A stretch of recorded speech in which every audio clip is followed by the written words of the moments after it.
Panginoon, alam kong di mo ako pababayaan kahit na kailan. Panginoon, maraming salamat sa bagong araw ngayon na nasa buhay ko.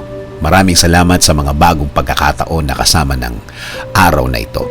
Salamat sa bagong gising ko na kasama ang mga bagong pag-asa. Panginoon, hinihiling ko po sa inyo na huwag niyo po akong pabayaan ngayong araw.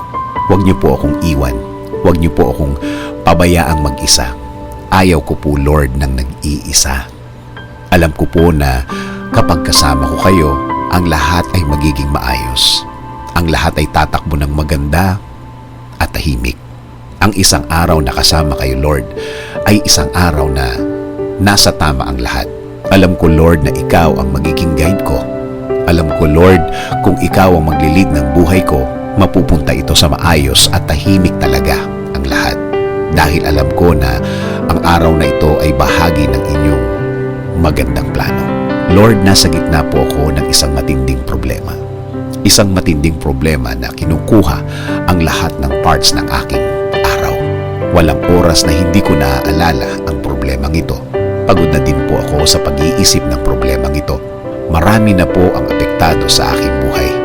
Marami na din po akong hindi nagagawa dahil sa aking kinakaharap. Kahit ang mga mahal ko sa buhay, napapabayaan ko na dahil sa problemang ito.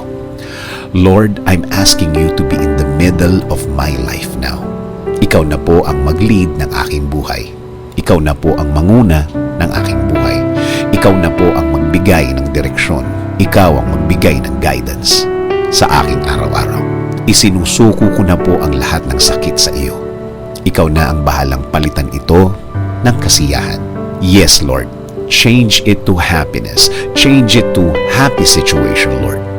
Lagyan mo ng joy ang aking buhay. Baguhin niyo po ang aking araw-araw ngayon. Yes, Lord. Kasama na ang mga araw na parating. Mga linggo, buwan ng aking buhay. Sawa na rin po ako sa aking sitwasyon, Panginoon. Inaamin ko sa iyo, Lord, na ang sarili ko na naman ang aking inasahan. Sarili ko na naman ang inasahan ko pagdating sa kasagutan sa aking problema.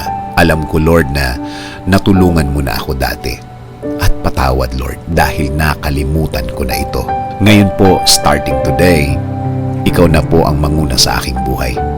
Lagyan mo ito ng purpose. Ibalik mo po ang pakiramdam ko nung una kitang nakilala, Lord.